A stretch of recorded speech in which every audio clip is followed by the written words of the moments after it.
우리가 하나님과 함께 일하는 자로서 너희를 권하노니 하나님의 은혜를 헛되이 받지 말라. 가라사대 내가 은혜 베풀 때 너를 듣고 구원의 날에 너를 도왔다 하셨으니 보라 지금은 은혜 받을 만한 때요 보라 지금은 구원의 날이로다. 우리 다 같이 한번 읽어보도록 하겠습니다. 시작. 우리가 하나님과 함께 일하는 자로서 너희를 권하노니 하나님의 은혜를 헛되이 받지 말라. 가라사대 내가 베풀 때 너를 구원의 날에 너를 도왔다 하셨으니 보라 지금은 은혜 받을 만한 때요 보라 지금은 구원의 날이로다. 아멘. 오늘 저는 은혜에 의한 삶을 평생 지속하는 은혜에 대해 또 지혜에 대해서 얘기를 좀 나누고 싶어요. 은혜에 의한 삶을 평생 지속하는 지혜. 지난주에 잠깐 좀 언급했는데 이 부분을 계속 제가 지금 문제점들을 보고 있기 때문에 제가 계속 좀 이 부분도 좀 다뤘으면 좋겠다 싶은 거예요. 우선 저를 주목해 주실까요? 은혜가 있어요. 은혜. 은혜는 히브리어, 헬라어, 영어, 여러 개념들이 있습니다만은 몽땅 더하면 임재의 능력이에요. 은혜 딱 떠오르면 하나님의 임재의 능력. 나하고 함께 하시면서 그분이 베푸시는 그 능력, 일으키는 그 능력, 우리 이것을 은혜라고 불러요. 은혜 딱 떠오르면 임재와 능력이라는 단어가 딱 떠올라야 됩니다. 자, 은혜는 뭐라고요? 하나님의 임재의 능력인 거예요. 나하고 함께 하시면서 능력으로 역사하시는 걸 가르쳐, 능력을 베푸시는 걸 가르쳐 은혜라고 불러요. 그러면 어떤 임재의 능력이냐 하는 것은 하나님이 나에게 명령하셨던 것들, 하나님이 나에게 계획하셨던 것들, 하나님이 내게 약속하셨던 것들, 맞죠? 이렇게 많이 있을 텐데 그런 것들을 나는 사실 순종할 수 있는 힘도 없고 또 따라갈 수 있는 안목도 없고 내게 능력이 없어서 하나님이 아무리 약속하시고 계획하시고 언약하셨고 해도 따라갈 수가 없잖아요. 우리가 순종할 수도 없고 우리 속에는 오라 나는 공고한 사람이기 때문에 그렇죠?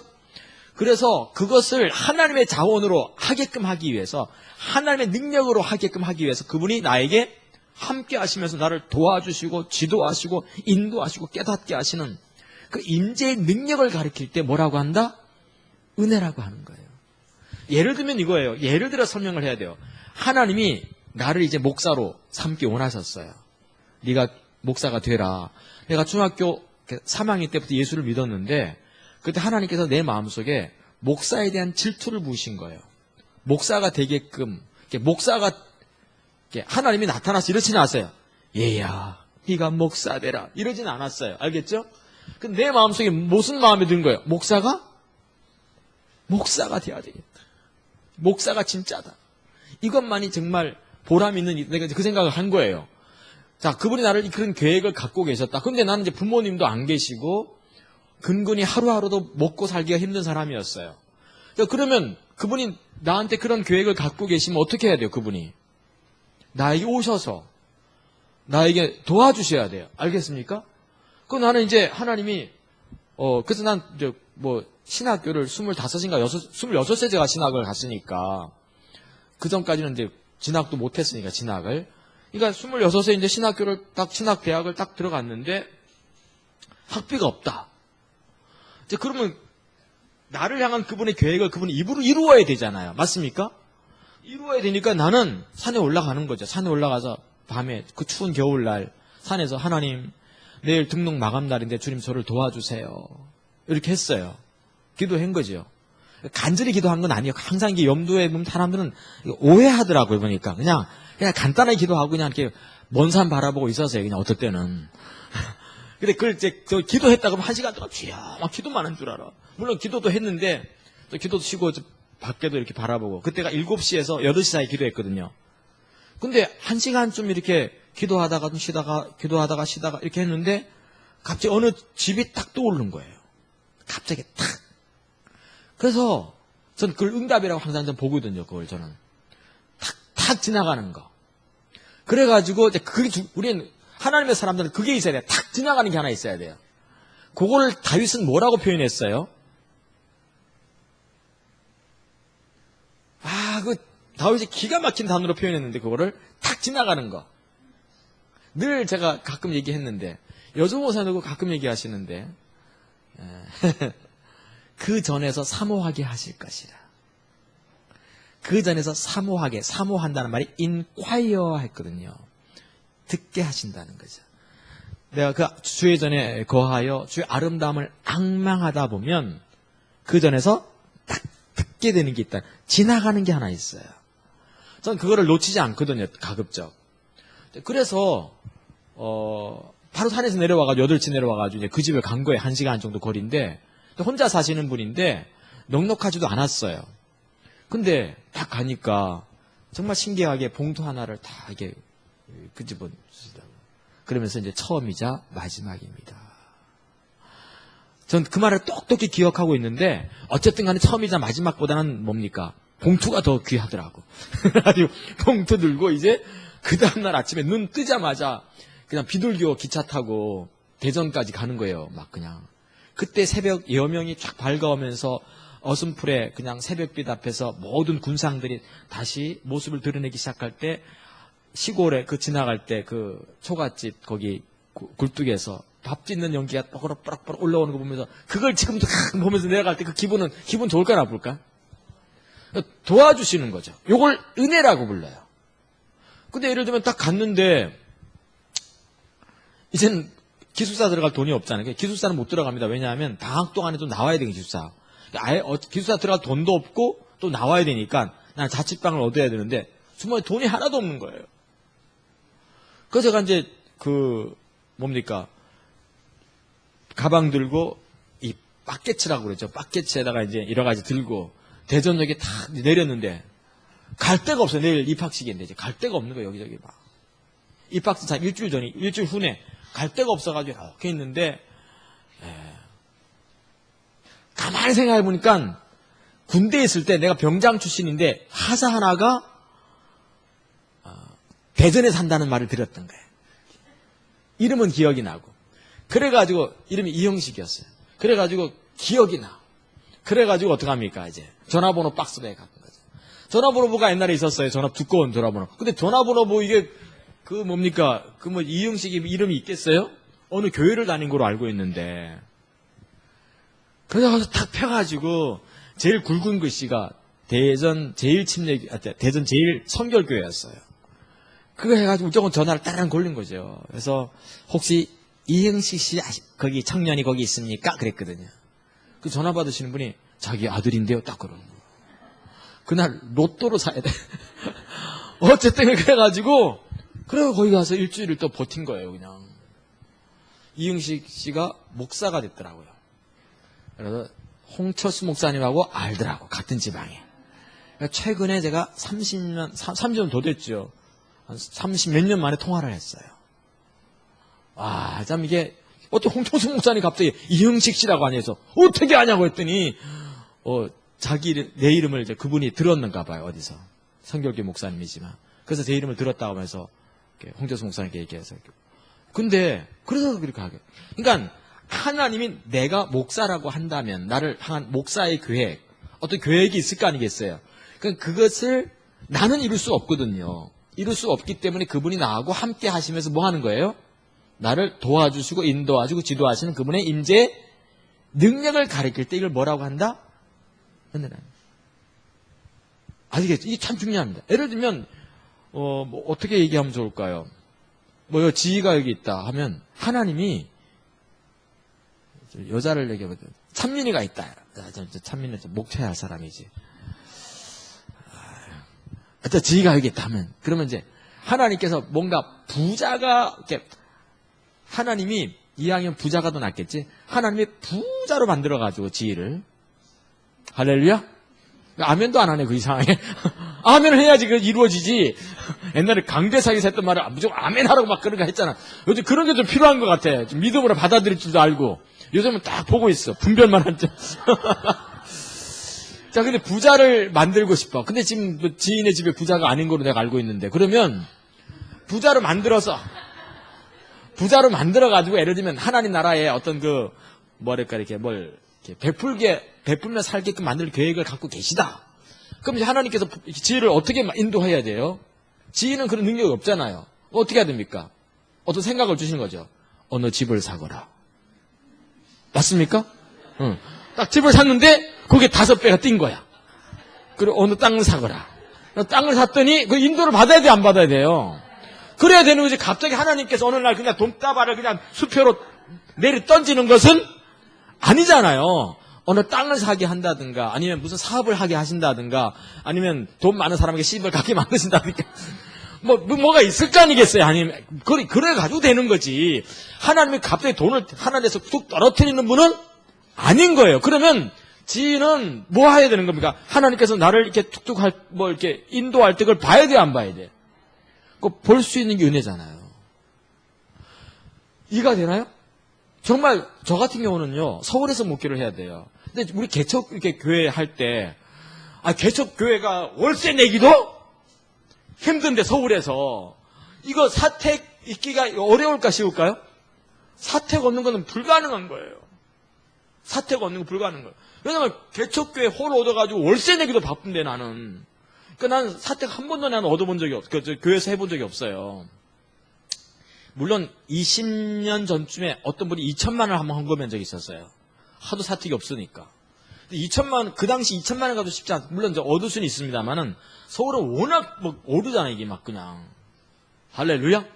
워낙 오라요. 그냥 2억 갖고도 방을 못 구하는 판이니까 서울은. 근데 참 하나님께서 서울에서 목회하라고 그러는 것 같아요. 우리 집 사람이 있다가 예를 들면 어느 집을 조그만 걸 샀어. 근데 갑자기 탁 오르는 거예요. 할렐루야 안 하니. 그리고 여길 또 사면 여기 또 오르는 거예요. 그래서 우리 성도들은 대부분 이제 우리 집사람한테 가서 어디를 사야 되나 물어봐요. 젊은이들이.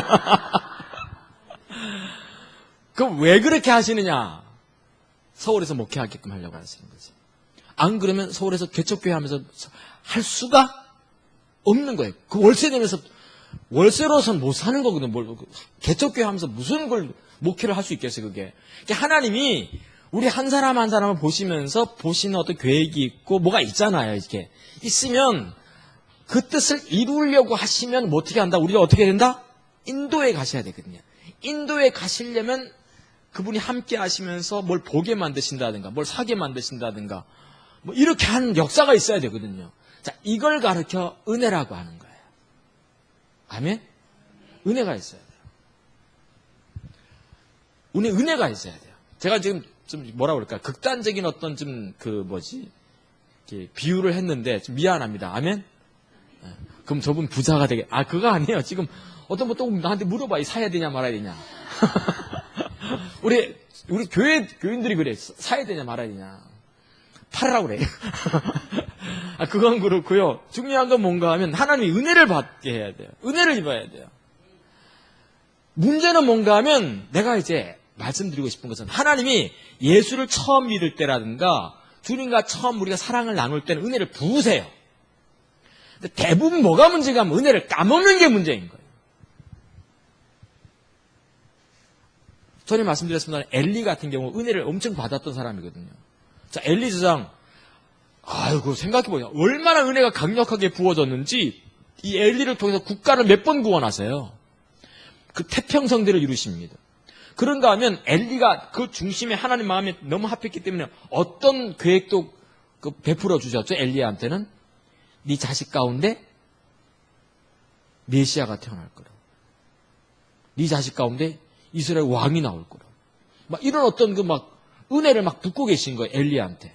근데 나중에 그 엘리가 그런 게 이루어집니까? 안 이루어집니까? 이루어져요? 안 이루어져요? 안 이루어지는 거죠. 처음에는 국가를 구원할 만큼 큰 은혜가 있었는데 갈수록 어떻게 다 잊어버린 거죠. 자, 사울왕. 그도 역시 엘리처럼 너무 겸손했던 사람이었거든요. 하나님께서 그에게 놀라운 계획을 갖고 계셔가지고 결국 사울에게 또 뭐라고 하시는 거예요? 네게서 메시아가 네게서 왕이 끊어지지 않을 거라고 또 그랬거든요. 그 얘기도 함께 하셨어요. 근데 사울왕 나중에 어떻게 다 까먹어요? 안 까먹어요? 사울왕 모르세요? 까먹어요, 안 까먹어요? 다 까먹어요. 또 누구 솔로몬 같은 경우 얼마나 처음에 솔로몬도 귀한 사람이었어요. 그래서 하나님이 은혜를 엄청 부으셨어요. 1000번째 하면서 하나님께 예배하러 섰더니 막 성전을 건축하게 하실 때 알다시피 주변 국가에서 전부 다 모든 재료들, 자원들을 다 갖다 줬어요. 백향로, 금, 은, 보화, 모든 성전 막 은혜를 입는 거예요. 이게 은혜를 입는 거잖아요. 이게. 그래서 성전 지었는데 이 갈수록 은혜를 다 까먹어요. 결국 까먹고 나중에 솔로몬이 어떻게 됩니까? 나중에는 우울증 환자가 돼요. 우울해가지고요. 뭐라 그럴까? 우울증 환자가 돼가지고 막 헤매는 거예요. 사람이 막 모든 것은 다 헛되고 헛되면 다 헛되고 헛되니 다 이런 얘기를 하고 있고, 그러다가 이제 다 헛되다 보니까 이제 막 어느 날 이렇게 가다가 그냥 술람이 여인을 본 거예요. 그러니까 다시 사랑을 회복하는 이런 어떤 그 일들이 있었던 거죠. 자, 그러면 교회는 또 어떻습니까? 라오디게아 교회도 은혜가 처음에 있었어요, 없었어요? 강력하게 부어져가지고 하나님 불을 주셨던 교회거든요. 불을 주셨어요. 근데 어느 날 은혜를 다 까먹고 하나님께서 뭐라고, 예수께서 뭐라고 하십니까? 거기다 두고 이제는 내가 너를 뭐한다? 입에서 토해내겠다. 에베소 교회도 은혜가 부어졌어요, 안 부어졌어요? 엄청 부어졌는데 가면 갈수록 그 교회 다 은혜 까먹어요, 안 까먹어요? 다 까먹고 촛대를 옮겨버리겠다. 예수님께서 벳세다, 그 다음에 고라신, 가보나움 이런 성읍에서 능력과 은사를 엄청 베풀었어요. 능력을. 맞습니까? 능력 엄청 베풀었는데 결국 어떻게 됩니까? 예수께서 그들에게 하신 말씀이 나중에 말세가 되면 소돔과 고모라가 너희들보다 견디기가 이런 문제예요. 받은 바 은혜가 지속되는 경우가 많지 않더라는 거죠. 이게 심각한 부분입니다. 20대, 30대 때 주를 찾아가지고 열심히 찾아가지고 은혜 많이 받았는데 50 넘어가면서부터는 전혀 은혜가 없는 거예요. 60 넘으면서.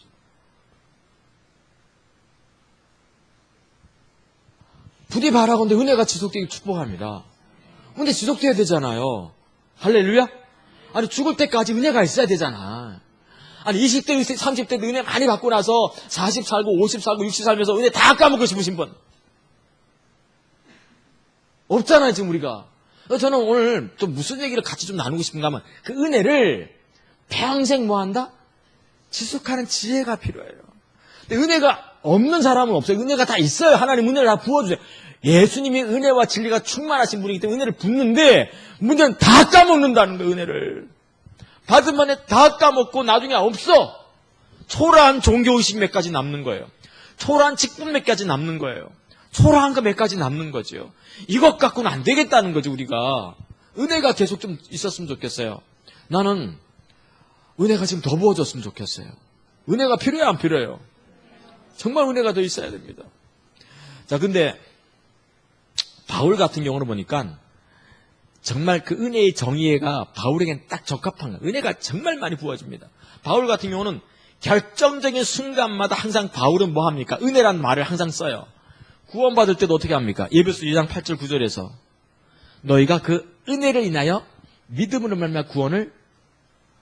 그러니까 바울 같은 경우는 이렇게 결정적인 순간마다 이렇게 인생의 매듭이 아니라 인생의 마디마디마다 중요한 마디마디마다 은혜라는 단어를 쓰면서 지나가요. 항상 구원. 너희가 그 은혜를 인하여 믿음으로 말미암아 구원을 얻었나니 이는 행에서 난 것이 아니야 하나님의 선물이라고. 구원받고 나니까 바울 같은 경우도 기도해야 돼요, 안 해야 돼요? 기도하면서 은혜도 받고 능력도 받고 뭐 예를 들면 또 뭐 하나님께서 뭐 채워주신 거 받고 이렇게 기도보다 받아야 되거든요.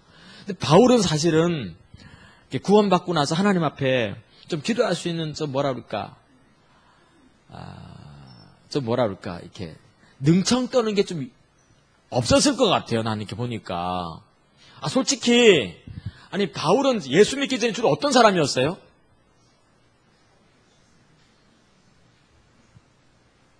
졸았어요?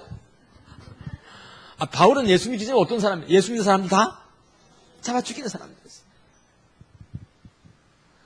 그러다가 예수 믿고 나니까 하나님께 하나님 나 이번에 주님 저를 사도로 좀 불러주세요. 뭐 나에게 예를 들면 뭐 기도 응답 주세요. 능력 보세요. 이런 말하기가 기도하기가 좀 미안할까 안 미안할까?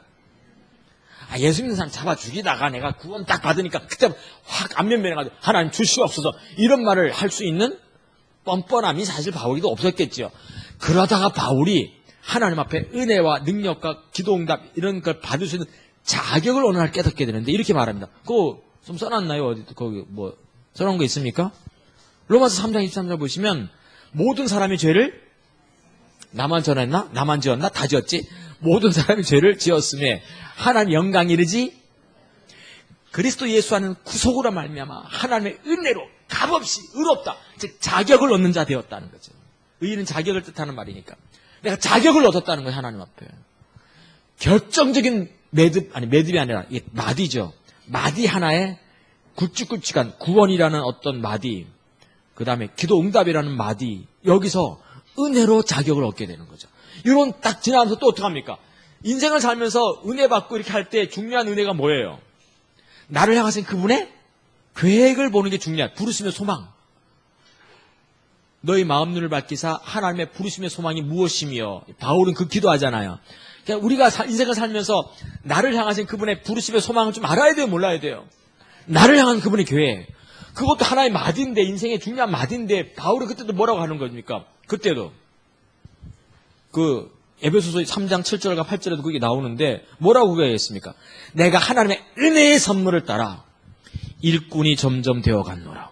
아까 얘기했지만 나를 목사로 불렸으면 하나님이 나를 그 목사의 자리로 어떻게 인도해 가셔야 되거든요. 그게 은혜로 가능한 거예요. 할렐루야. 바울은 저절로 어느 날 유명한 사도가 된 게 아니라니까. 은혜로 어떤 단계까지도 가고, 은혜로 어떤 단계까지 가고, 은혜로 어떤 단계까지 가고, 은혜로 어떤 단계 가면서 우리가 알고 있는 그 사도 바울이라는 그 자리까지 간 거죠. 갑자기 그렇게 훌륭한 사도가 되는 게 아니에요. 은혜로 거기까지 간 거예요. 알겠죠? 내가 하나님의 은혜의 선물을 따라 내가 지금 일꾼이 되어 갔다는 얘기를 하는 거예요, 지금. 그러니까 은혜가 안 부어지면요, 하나님이 여러분들 향해서 놀라운 계획을 갖고 있어도 그것이 이루어진다, 안 이루어진다? 안 이루어져요. 엘리, 솔로몬 그 다음 때 국가가 두동강 나버리잖아요. 그다음 사울왕 같은 경우 보시면 이게 안 되게 돼 있어요. 알겠죠? 하나님이 이스라엘 백성들을 향해서 그렇게 놀라운 계획을 갖고 있어도 결국 그들이 뭡니까? 가나안 땅 못 들어가거든요. 아멘? 일꾼이 되어가야 돼. 근데 바울은 그렇게 얘기합니다. 일꾼이 되어간 다음에 인생을 살면서 하나님 나를 뒷받침해야 돼, 안 뒷받침해야 돼요? 하나님이 나를 뒷받침하셔야 돼요. 좋은 사람 만나야 되고요. 그렇죠, 합니까? 참 제가 중요한 게 하나님의 뒷받침이 있어야 된다고요. 좋은 사람 만나야 돼요. 좋은 선교회 만나야 돼요. 할렐루야. 좋은 교회 만나야 되고 이게 중요한 게 하나님의 뒷받침이 있어야지 놀라운 계획을 갖고 계셔도 그게 이루어질 수 있거든요. 하나님 뒷받침이 나를 뒷받침하셔야 돼요. 근데 바울은 뭐라고 합니까? 그 써놨나요, 제가? 그 고린도서 3장 10절에 보시면 뭐라고 거기 썼습니까? 내가 하나님의 은혜의 선물을 따라 지혜롭게 살았다는 거죠. 지혜롭게 사역했다는 겁니다. 그 바울도 지혜롭게 사역을 할 때 하나님의 은혜가 부어져서 지혜롭게 사역을 할 수 있었어요. 내가 지혜로운 건축자와 같이 털을 닦아두면서 건물 지어갔다는 거죠. 그러니까 이런 기억할 것은 이제 목회자들도 계신데 나도 마찬가지고 하나님의 은혜 뒷받침이 없이는 좋은 교회 못 만들잖아요, 이게 지금. 아멘? 분명히 뒷받침이 있어야 돼요. 저는 뒷받침이 필요하다고 보는 거예요. 하나님의 당신을 뒷받침하게 하라. 할렐루야? 저는 헨리 블랙갈 목사님이 했던 참 그 예시 좋아요. 뭐라고 얘기하는가 하면 내가 하나님과 친밀한 관계 속에만 있으면 사람들은 내가 어디에 사는지 몰라도 된다. 근데 하나님은 내가 어디 사는지 알게 될 것이다. 그때부터 하나님이 나를 찾아오신다는 거죠. 이게 하나님의 뒷받침인 거죠. 그래서 우리가 하나님의 뒷받침 있게 축복하는 거예요. 할렐루야? 인생의 마디마디마다 바울에게는 놀라운 하나님의 뒷받침이 있었어요. 뭐 구원, 뭐 이런. 또 뭐가 또 있어요? 이 사람들을 아버지의 그 가슴으로 품는 거. 사역하거나 살면서 제일 힘든 게 뭐예요? 사람 품는 겁니다. 왼수 품는 거. 철천지 왼수 품는 거. 이게 남편 데리고 사시는 분들 다 알잖아요. 이게 품는 게 어려워요, 쉬워요, 이게? 이게 뭐 너무 쉬운 것 같아요. 나는 아내 품기가 쉽지 않더라고. 아내도 나를 품기가 아주 쉽지가 않았어요. 박규선 목사님은 무조건 이혜림 사모님 그냥 다 품고 그냥 기준이시잖아요. 박기준. 안 그러세요? 박사랑. 나는 이게 어렵더라고요. 난 처음에 이게 너무 어려운 거예요. 아내 하나 못 품는데 다른 사람 품고 아버지 말씀으로 이 세자를 품고 이건 다 거짓말 같고 난 그랬어요. 여러분들은 어떻습니까? 정말 쉽지가 않아요. 그죠? 특히 왼수 같은 사람들. 근데 바울은 말합니까? 고린도 교회가 자기를 쫓아다녔을 때, 내가 너희를 대할 때, 특별히 너희를 대할 때, 내가 정말 거룩함과 진실함으로 내가 품었다. 이렇게 하는 것은 하나님의 은혜가 그렇게 했다. 사람 품는 거요, 은혜, 용서할 줄 아는 것도 은혜가 있어야지 용서가 됩니다. 자기 남편 용서 안 되시는 분들, 그러니까 노인네 두 분이 단어 알아맞추기 할 때 할아버지가 할머니한테 두 글자 했더니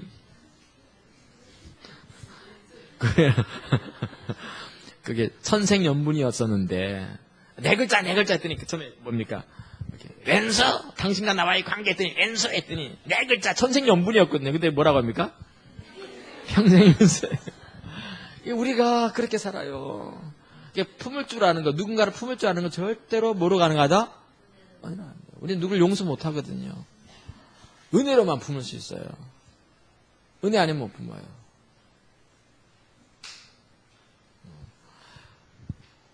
원수가 주변에 많습니까? 바울은 나중에 결국 뭐라고 얘기합니까? 나의 나된 것은 하나님의 그냥 결국 은혜가 있어야지 오늘의 바울이 있는 거죠. 은혜가 있어야 돼. 자, 근데 저 같은 사람은 이렇게 바울이 받았던 은혜를 이렇게 보면서 가만히 보니까 바울이 받았던 은혜는 크게 종류가 세 가지인 것 같아요. 이렇게 보니까 하나는 평생 지속되어졌다는 특징이 있어요. 바울의 은혜는 특징이 세 가지예요. 어떻게 됐다? 평생.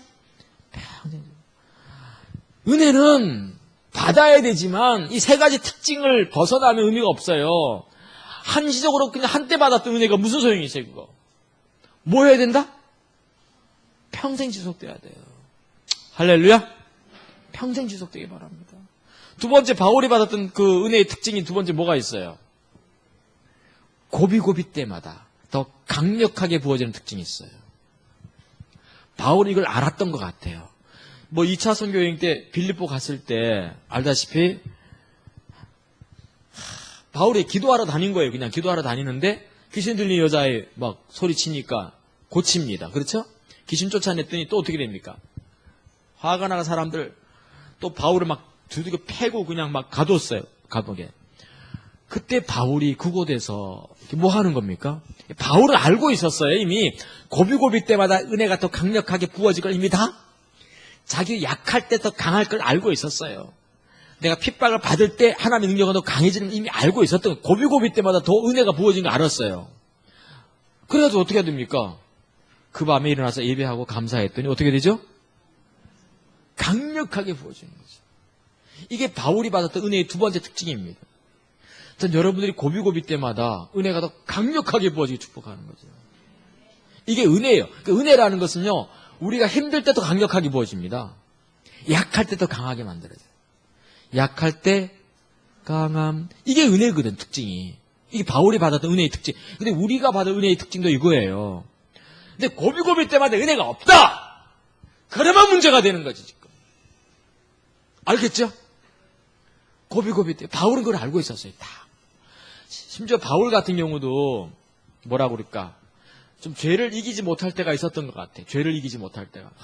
그래서 바울이 로마서 7장에서 그걸 쓰는 거예요.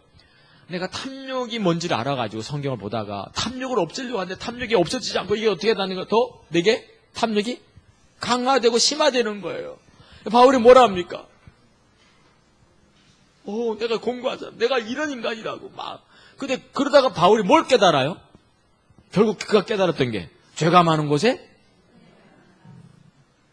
뭘 깨닫는 거예요. 죄도 못 이겼던 바울이었거든요. 근데 은혜가 더 넘치면서 그 죄를 극복하기 시작합니다. 결국은 바울이 받았던 그 은혜의 특징들을 나누면 평생 지속되는 특징이 있고, 두 번째는 뭐라고요? 고비고비 때다 강력하게 부어진 특징이 있어요. 세 번째, 바울이 받았던 그 은혜의 그 세 번째 특징이 뭔가 하면 어느 한 면에서만 나타나지 않았다는 거죠. 그래서 어떻게 알 수 있는가 하면 바울도 그렇게 얘기합니다. 내가 부한데 처할 줄도 알고 가난한데 처할 줄도 안다는 거죠. 그러니까 살다 보면 부할 수도 있고 가난할 수도 있습니까? 없습니까? 다 이렇게 있는 거지. 있는데 바울은 모든 은혜가 골고루 다 미치고 있었던 걸 볼 수 있어요. 여러분들 이왕이면 모든 은혜가 다 부어지게 축복합니다. 하나님과의 친밀함은 잘 열리는데 물질은 안 열려. 원하시는 분. 다 같이 열리기 원합니까? 안 합니까? 바울은 하나님께서 관계도 여시고 사람도 여시고 물질도 열어주셨어요. 모든 사람이 다 물질이 열린다는 말을 하는 게 가끔은 우리가 가난한 데 처할 줄도 알아요. 근데 바울은 배웁니다. 내게 능력 주시는 자 안에서 내가 모든 것을 다 하는 은혜를 배웠다는 거죠. 은혜로 사는 법을 배웠다는 거예요, 지금.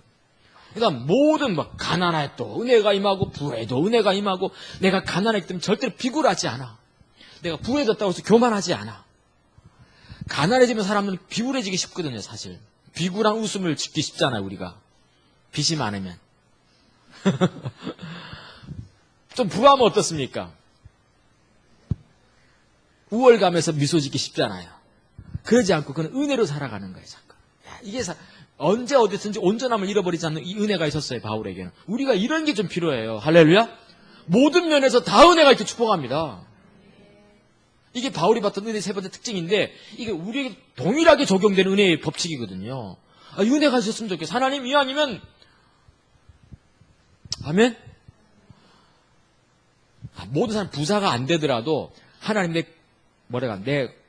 내가 구하기 전에 있어야 될 것은 무엇인지 이미 아는 그분이잖아요. 좋은 아버지. 내 공급자. 내 필요를 친히 채워주시는 분. 내 인도자. 내 목자. 이거 다 경험해야 되잖아요, 우리가.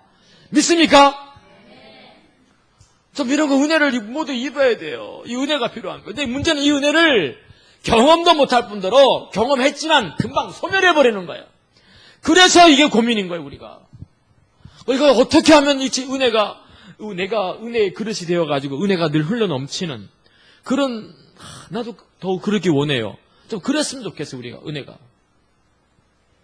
우리 마지막 말년까지, 아멘?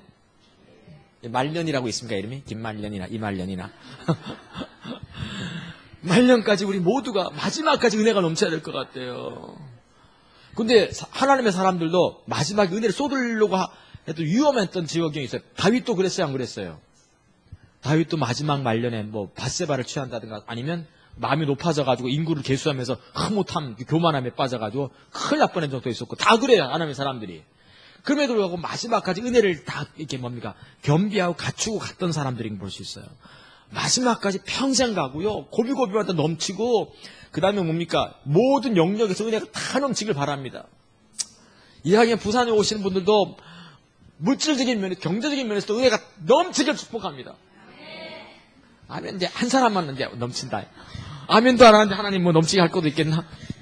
우리 모두가 좀 멈췄으면 좋겠어요. 지금 세목교성교회 이 하나님의 일들을 위해서는요, 할 일이 너무 많거든, 지금. 안 그래요? 정말 너무 많은 거예요. 여기 포도남교회 한정수 목사님 계신데, 지금 우리 세목교성교회 하나님의 일들을 펼쳐지는데 100억 좀 있었으면 좋겠다. 이런 생각도 하는데, 한정수 목사님이 부산에 모교회가 있다네. 얼마 전에 모교회를 한번 왔는가 봐. 이게 여주모 목사님은 나한테 이렇게 있는데 하시는 말씀. 우리 모교회는 누가 100억을 헌금했는데 쓸 데가 없다네요. 그 얘기는 왜 해? 그러니까 정말 좀 그런 은혜가 우리에게도 좀 더 많이 부어졌으면 좋겠어요. 그럼 마음껏 주님의 일을 더 효과적으로 할 수 있을 것 같아요. 할렐루야? 그래서 모든 은혜가 골고루 모든 영역에 편만하게 정말 좀 이렇게 펼쳐지기 원해요. 좀 그랬으면 좋겠어요. 하나님은 살아계시기 때문에 모든 면에 혹시 넘치지 않는다 할지라도 하나님은요, 골고루 하나님께서 인도하신다고 믿는 거죠. 그럼 목자시니까. 근데 은혜가 주어지는 목적이 있어요. 이제 두 번째 가려고 그래요. 은혜가 주어지는 목적이 있어요. 딱 두 가지입니다. 왜? 그 은혜는 우리 보고 제발 즐겁게 하기 위해서 부어지는 게 은혜가 아니에요. 코끝에 좀 찌해가지고 이렇게 만들기 위해서 은혜가 부어지는 것도 아니야. 나를 행복하게 만들기 위해서 은혜가 부어지는 게 아니야. 은혜는 왜 부어지느냐? 두 가지. 이게 이번에 동그라미 쳐야 돼요. 이게 중요합니다. 은혜를 왜 부으시느냐? 뭐 하는 거죠? 내가 잘 따라가도록. 내가 잘 따라오도록. 순종 잘할 수 있도록. 두 번째는 그 시대에 세우신 주의 거룩한 일들을 하나님의 일을 이루시기 위함이죠. 이게 목적을 잘 이해하셔야 돼요. 어떤 분은 이걸 은혜라고 생각하는 거예요. 너무 좋은 거예요. 그냥. 그게 은혜가 아니에요. 은혜는 왜 부어지느냐? 물론 포함될 수 있을지 모르지만 은혜는 왜 부어지죠? 내가 적게 순종할 수 있도록, 따라가도록. 또 하나는 하나님의 일을 성취하기 위해서, 그분의 일을 그래서 은혜를 붓는 거죠. 많은 분들이 그냥 코끝이 찔나고 그냥 감동받고 은혜 받았다 그러고 살아가. 나중에 그 은혜 조금이 다 까먹습니다. 그거 나중에. 은혜를 붓는 목적이 하나님께서 보실 때 아니다 싶으면 은혜를 거두시는 거죠. 목적이 중요합니다. 내가 주님의 더 순종하려고 하고 있고, 더 주를 따라갈, 더 주님의 얼굴을 구하고 하면 그 하나님의 일을 더 이루어 드리려고, 그래서 주어지는 거죠. 그렇다고 한다면 하나님 분명히 은혜의 하나님이니까 은혜가 주어지는 방법이 뭐겠어요? 은혜가 주어지는 방법이 뭐겠죠? 세 가지죠. 십자가를 통해서 보죠. 하나님의 자원이 부어져야 되니까 십자가를 통해서만 가능한 거죠. 믿습니까? 그 은혜는 십자가의 공로를 부여잡을 때만 부어지는 거죠. 즉 십자가 이한 삶에서만 부어져요. 모든 은혜의 하나님 앞에, 때를 따라 돕는 그 은혜의 모든 은혜의 하나님 앞에 나아가야 되죠. 예수가 은혜와 진리가 충만했으니까 십자가 공로밖에 없어요. 자, 두 번째가 있어요. 성경이 계속해서 강조하는 게 뭔가 66권에서 하나님은 겸손한 자의 은혜를 보시는 거죠. 내가 십자가의 공로를 붙잡되 어떻게 붙잡아야 돼요? 늘 삶이 겸손해져야 됩니다. 십자가의 공로 붙잡은 은혜를 부으세요. 근데 겸손한 자에게 그 은혜가 지속되어지고 계속 끝까지 겸손해야 돼요. 우리가 십자가 공로 붙잡되 끝까지 겸손하면서 지속적으로 모든 일이 편만하게, 그리고 고비고비 때마다 더 강력하게. 요즘 그 드라마 제목도 내가 보진 않는데 드라마 제목이 함부로 애틋하게 뭐 그런 게 있더라 보니까. 있어요 그런 게? 응. 주의 말씀과 기도에 전무하는 줄 알았더니 그러니까 기도가 그래요. 그러니까 은혜가 보여주는 게 십자가를 붙잡되 겸손하게 지속적으로 가야 돼요. 또 하나가 뭐겠어요? 되게 이제 나올 텐데 이제는 은혜가 부어지는 목적이 뭔데? 하나님의 일을 이루는 거니까 아버지 일을 내 일 삼을 때죠. 아버지를 내 양식 삼는 자. 그러니까 단순히 십자가만 붙잡고 나만 은혜 받으려고 하면 절대 안 돼요. 그 은혜가 나중에요 동결돼요. 은혜는 부어지겠죠 십자가를 통해서. 근데 편만하게 고비고비마다 강력한 은혜, 그거는 이제 바울처럼 아버지 일을 내 양식 삼아야 돼. 예수님처럼. 맞습니까? 왜냐하면 은혜가 부어지는 목적이 뭔데? 아버지 일을 이루시기 위함이에요. 결국 아버지 일을 내 양식 삼고 십자가 붙잡고 겸손하게 날마다 주님 앞에 엎드리는 자에게 은혜는 지속될 거예요. 할렐루야. 많은 사람들이 십자가를 만나서 그분의 사랑을 깨닫고 나서 은혜를 받지만 조금 있다가 은혜를 다 까먹어. 은혜를 경험하지도 못한 채 은혜를 다 까먹어. 왜 그런가 하면 겸손의 문제가 있고 아버지를 내 양식 삼는 문제가 있는 거죠. 아버지 일을 내 양식 삼아야 돼요. 어쨌든 아버지 일은 내 일이 해야 돼요. 할렐루야? 아버지 일은 내 일이 돼야 되는 겁니다.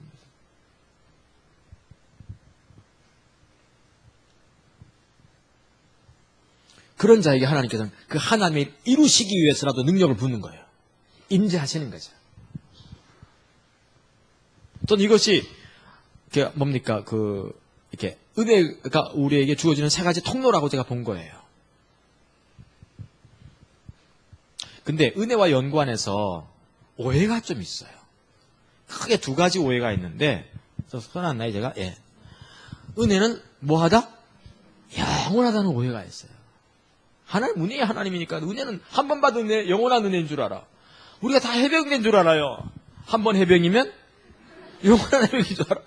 한 번 은혜 받으면 그 은혜 영원한 줄 알아. 아니에요. 고린도서 6장 1절에 분명히 뭐라고 합니까, 바울이? 내가 하나님과 함께 일하는 자로서 너희를 권하오니. 내가 하나님과 함께 일하는 자가 무슨 뜻입니까, 이게? 내가 은혜를 있는 사람으로서 하나님이 나와 함께 일하고 있거든요. 내가 하나님의 뒷받침, 은혜를 있는 사람으로서 너희를 권하노니. 그 은혜를 헛되이 받지 말라. 쏟지 말라는 거죠. 바울의 눈에는 보니까 고린도 교회 같은 경우도 은혜가 임했던 교회인데 그 은혜를 다 어떻게 한 거예요? 다 쏟아버린 거예요. 이게 눈에 보였던 거죠.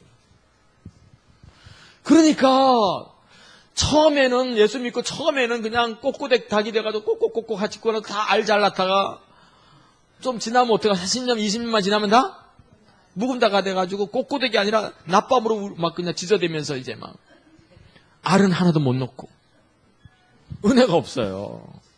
은혜가 있어야지. 그리고 실제로 좀 사람이 은혜가 있어야 되더라. 아멘? 좀 은혜가 있어야지. 은혜가 있는 사람하고 좀 얘기해야지 좀 통하지. 은혜가 없는 사람하고 얘기하려면 이게 뻑뻑해가지고 재미가 없어. 아, 요즘 이게 제 소리가 약간 삑! 소리 이걸 삑살이라고 그러네, 보니까. 삑살이. 삑살이가 자꾸 퍼쳐요. 의사 선생님한테 이 삑살이는 왜 생기는 거예요, 이게? 나이하고 상관없죠? 아, 할렐루야. 어쨌든 간에 은혜가 필요한 것 같아요. 근데 은혜는 영원하다는 이 오해. 다시 말해서 내가 한번 은혜를 입었으면 그 은혜가 막 영원히 갈 줄 알아. 아니요. 바울의 눈에 보니까 은혜를 다 까먹은 거야. 뭐라고 하는 겁니까? 은혜를 쏟아버리지 말라. 은혜를 헛되이 받지 말라고 한 거예요. 에베소 교회 은혜 다 잃어버렸지. 고린도 교회 은혜 잃어버려. 맞습니까? 고린도 교회 은혜를 제가 옛날에 기자 취재 한번 간 적이 있었는데 제가 직장 생활할 때 충청도에 있는 씨앗 교회로 갔어요. 그 유명한 교회입니다. 좀 이렇게 큰 교회인데 1층, 2층으로 되어 있었어요. 근데 거기에 문제가 있다고 해서 취재를 갔는데 거기 보니까 1층 파, 2층 파로 나누어졌어요. 그래서 1층에서 예배를 드리는 거, 2층에서 예배를 드리는 거예요. 그 동네가 우리나라에서 부흥 강사가 제일 많이 나오는 동네거든요. 여기가 충청도에 있는 교회. 유명한 분들 거기서 많이 나왔어요. 근데 1층에서 복의 11시에 복의 근원 강림하사 위에서 어떻게 합니까? 은혜가 풍성한 더 크게 부르는 거예요. 그 밑에서 또 어떻게 합니까? 불길가 그걸 내가 이렇게 가서 보니까 진짜 은혜가 안 되더라고. 진짜 은혜가 안 돼요. 은혜가 되겠어요? 그런 교회를 딱 가가지고 내가 이 교회 등록하고 싶다 이런 마음 드는 사람 안 다니고 싶겠지. 근데 사도 바울 같은 경우는 참 귀한 게 바울은 참 귀해요. 은혜를 받은 사람한테는 은혜가 보이게 돼 있어요. 바울이 고린도전서 1장에서 뭐라고 씁니까? 내가 고린도 교회가 그런 교회였잖아요. 고린도 교회가 파가 나눠져가지고 바울파, 아볼로파, 예수님파, 게바파 이건 나눠졌거든요. 거기 2층, 1층파, 2층파로 나눠졌는데 여기는 막 엉망이어서 바울이 가니까 바울을 이 아볼로파나 바울파에서는 아마 바울을 이제 부흥 강사로 초청하려고 그랬지. 근데 다른 파에서 예수파에서는 아마 바울을 쫓아댔던 것 같아. 그러니까 바울이 그 부흥 강사를 못 썼던 거예요. 이 고린도 교회에서. 에베소 교회는 섰는데. 그래가지고 바울이 막 이런 교회였는데도 바울은 고린도 교회를 해서 뭐라고 쓰고 있죠? 편지를 쓸 때 내가 말이 굉장히 빠르지만 다 알아듣잖아요, 지금 현재. 맞습니까? 막 마음이 급해가지고. 이 뭐라고 쓴 거예요? 저도 참 설교를 할 때 이렇게 하고 싶더라고요. 이동원 목사님 스타일 여러분 안녕하십니까? 자, 우리는 하나님 은혜가 필요한 사람들입니다. 나도 좀 이렇게 고상하게 말하고 싶은데 답답하다 보면 그냥 막 가버려. 옛날에 나는 이동원 목사님 흉내를 좀 많이 냈거든요. 좀 비슷하다는 말을 내가 많이 들었어요. 근데 요즘은 많이 망가져 버렸어. 근데 이렇게 보면 다 어떻게 됐어요? 고린도 교회가 막 그렇게 엉망되는데 바울은 고린도서 1장에서 쓰기를 내가 너희를 생각할 때마다 너희에게 부어주신 그 은혜 때문에 내가 많이 감사하고 있다고. 그 고린도 교회도 은혜가 있었던 걸 볼 수 있어요. 근데 그 은혜가 있었더니 성만찬 함부로 하면 어떻게 됩니까? 죽임을 당해서 하나님께서 그들은. 우리는 죽는 사람도 없고 다 먹어요. 취하는 사람뿐이. 그러니까 이게 은혜를 입은 사람한테는 은혜가 보이게 돼 있나 봐요. 어쨌든 바울 같은 경우는 은혜가 영원하다고 말하지 않아요. 그들에게 하는 말이 은혜 다 까먹지 말라는 거죠. 고린도 교회가 은혜를 다 까먹었어요. 그 은혜를. 바울의 눈에는 보였던 그 은혜가 다 까먹히는 거예요. 여러분은 어떻습니까? 개인적으로 교회적으로 은혜가 있는지 봐야 돼요. 그분의 뒷받침, 하나님의 일을 이루시기 위해서 그분의 임재의 능력이 있는지, 우리 교회를 보시고 나를 보시면서 그분이 세웠던 계획들을 이루시기 위해서 나에게 함께 하시면서 나를 직접 돕고 있는지, 나를 인도하고 있는지 이걸 봐야 돼요. 그렇지 않습니까? 오늘날 은혜가 있는 사람 많지 않아요. 은혜가 있어야 될 것 같아요. 은혜가 있으면 저 사람을 인도해 가세요. 하나님께서. 저 교회도 인도해 가실 거라고 저는 믿습니다. 할렐루야? 전 그렇게 보는 거죠. 근데 또 하나 오해가 뭔가 하면, 하나님은 사랑이시기에 우리가 은혜를 구하기만 하면 한량 없이 주실 거라는 거죠. 이게 맞는 말인데도 틀려요. 그냥 구하면 주시는 게 아닙니다. 당장 알 수 있는 게 탕자잖아요. 탕자. 모든 세상 갖고 도망갔어. 다 썼어. 돼지 농장에서 일을 해. 아버지는 여전히 탕자를 사랑합니까? 안 사랑합니까? 사랑하고 있어요. 사랑한데도 그는 은혜를 입고 있습니까? 못 입고 있습니까? 못 입어요. 돼지가 먹는 쥐염 열매 먹어야 돼요. 사랑하지만 은혜를 못 받고 있어. 어떻게 해야 돼요? 아버지의 사랑 안으로 들어와야 돼요. 다시 말해서 아버지를 사랑하기 시작해야 돼요. 아버지께로 돌아오고 회개해야 되는 거죠. 겸손해야 되는 거죠. 십자가 공도 붙잡아야 되는 거죠.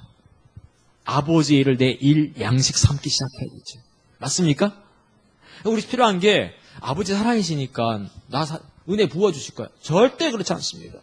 가끔 내 주변에서 내가 이제 안타까운 게 뭔가 하면, 내 친구가 하나 있었는데, 그 친구가 이제 유치원, 옛날에 유치원 같은 걸, 유치원이 아니라 외국 무슨 교육 몬테소리인가, 그런 비슷한 걸 했어요, 그게. 그래서 크게 했었어요. 그것도 강남 쪽에서. 근데 내가 갈 때마다 뭐라 그럴까, 이렇게. 이게 뭐지, 이게? 주저앉고 있었어요. 근데 이 부부가 신앙이 있어요, 그나마. 그래가지고 늘 뭡니까? 또 토요일이면 다 끝나면 토요일은 산기도 가는 거예요. 내가 한 15년 전쯤인가 갔더니 자꾸 제가 주저앉고 있어, 이게. 처음에 크더니. 요즘 어떠냐고 했더니, 괜찮아. 우리 토요일이면 늘 밤에 가서 산기도 하고 오는데 뭐. 내가 보니까 안 될 것 같아. 근데 안 될 것 같다는 말 하면 됩니까? 안 됩니까? 가만히 내가 속으로 꼴딱. 기분 이제, 그래도 기도도 해야 되지만, 좀 다른 게 필요하지 않을까? 하나님 인도를 본다든가. 근데 주저앉고. 결국은 이제 그만뒀어요. 문 닫고. 학생이 한 명이가 남았더라고. 문 닫고 이제 뭡니까? 다른 업종도 하고 있어요. 내가 다른 업종을 또 갔어요. 내가 친하니까. 그럼 이게 또 되겠나?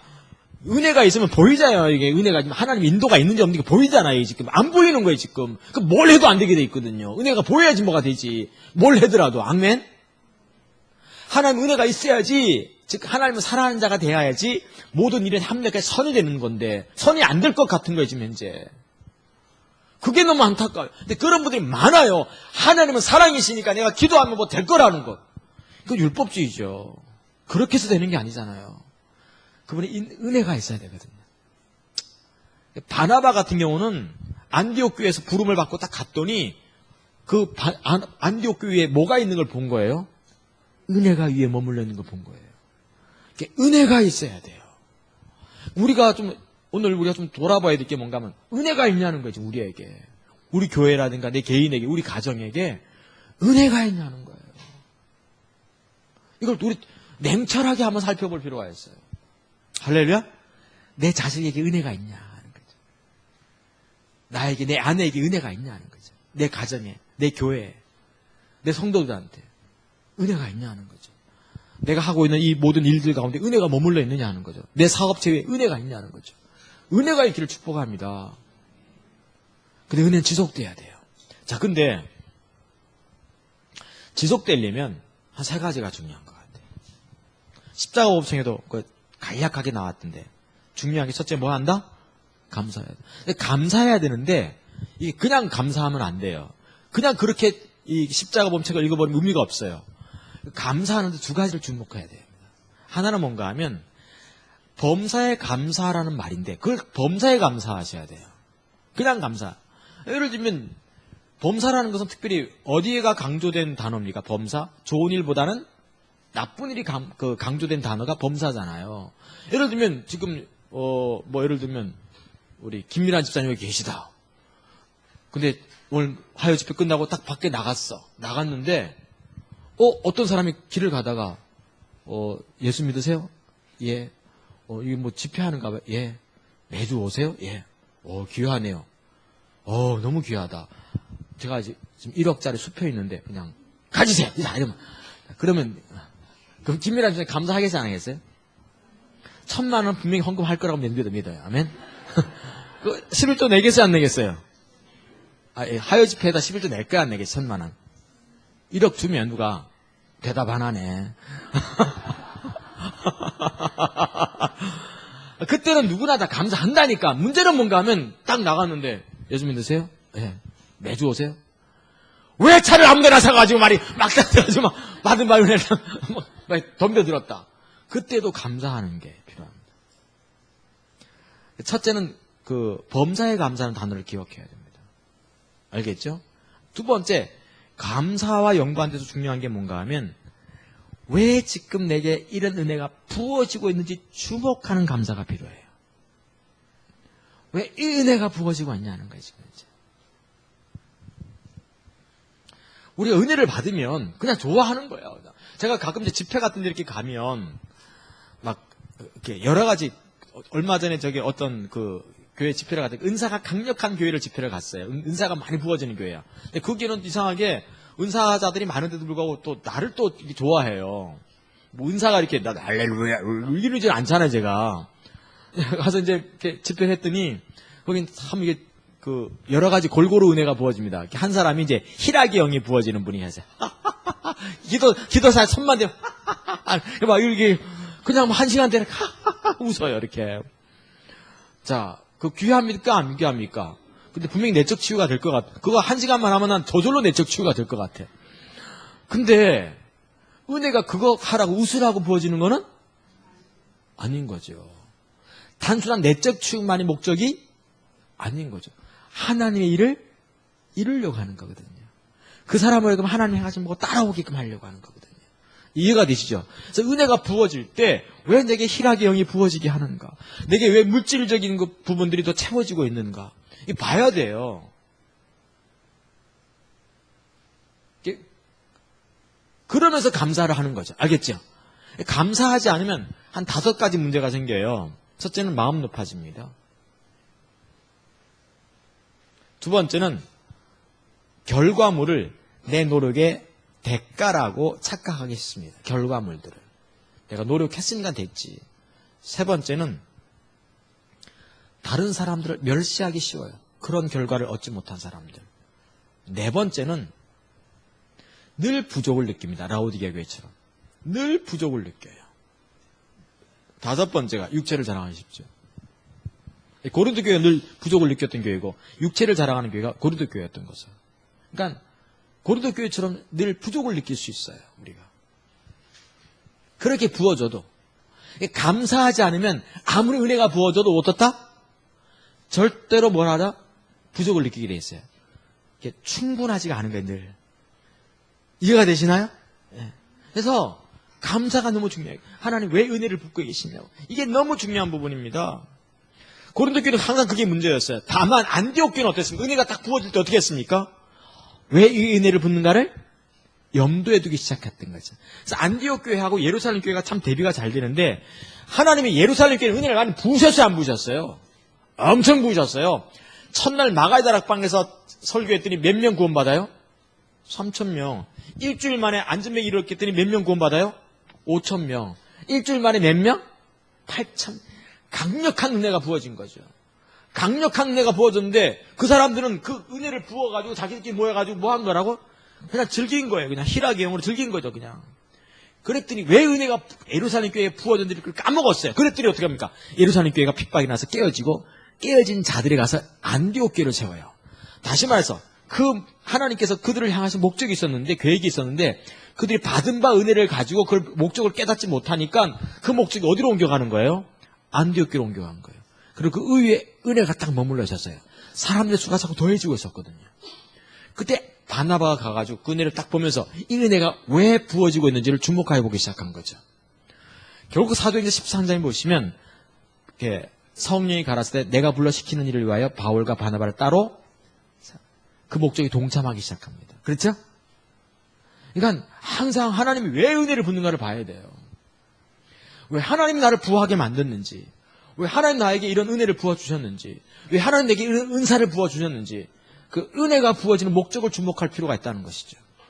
두 번째가 있어요. 은혜가 올 때 항상 목적에 주목해야 돼요.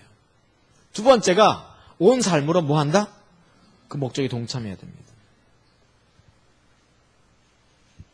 하나님 은혜를 당연시 여기기보다는 이젠 하나님 나를 은혜를 초청으로 보는 거죠. 나를 즐겁게 하기 위해서 은혜가 온 것이 아니기 때문에 그렇습니다. 바울은 은혜가 부어지고 나서 어떻게 합니까? 더 열심히 합니다.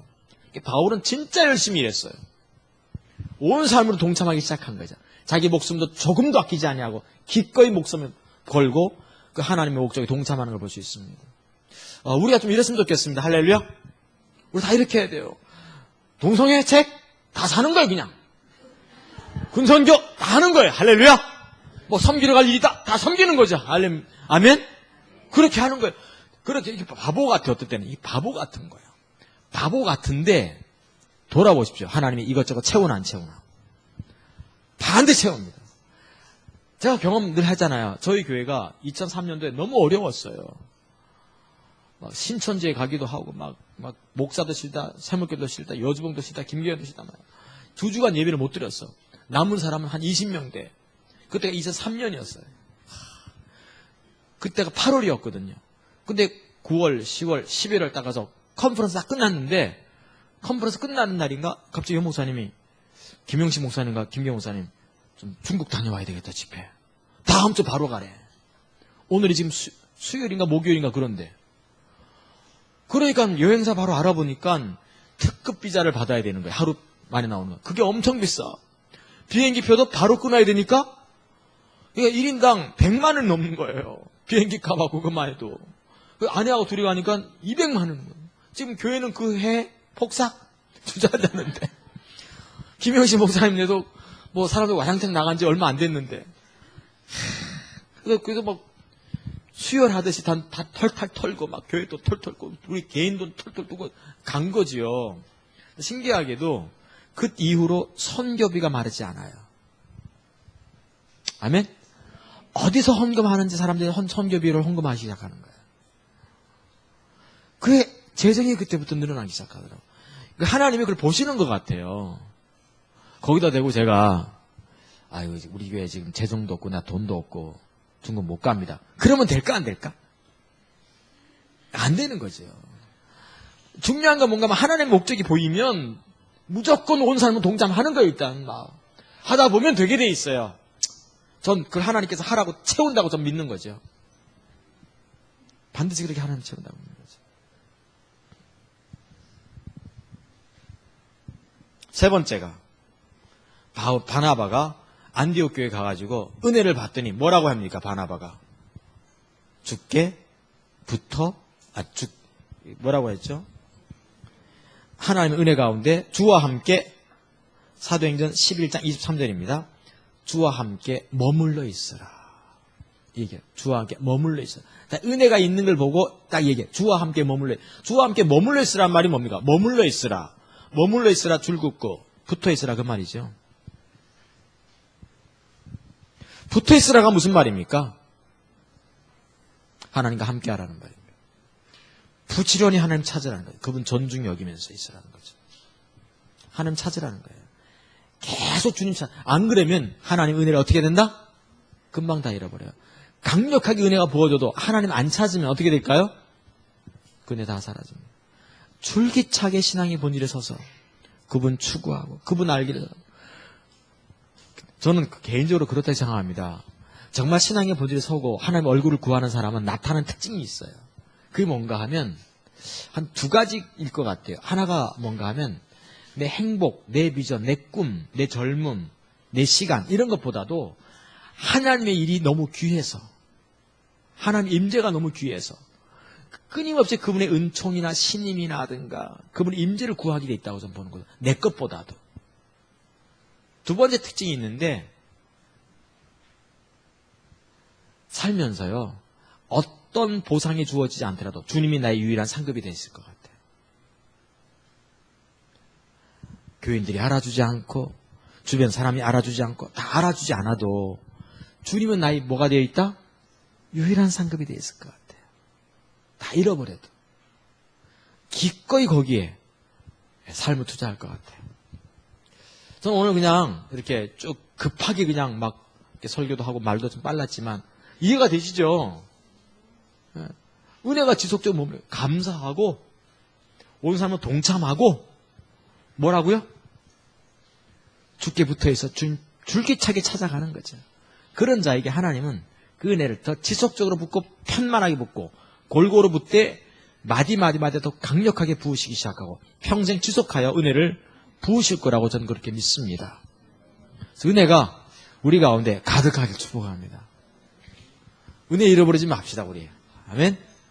은혜를 입는 사람이 되라. 네, 찬양하고 사역하겠습니다.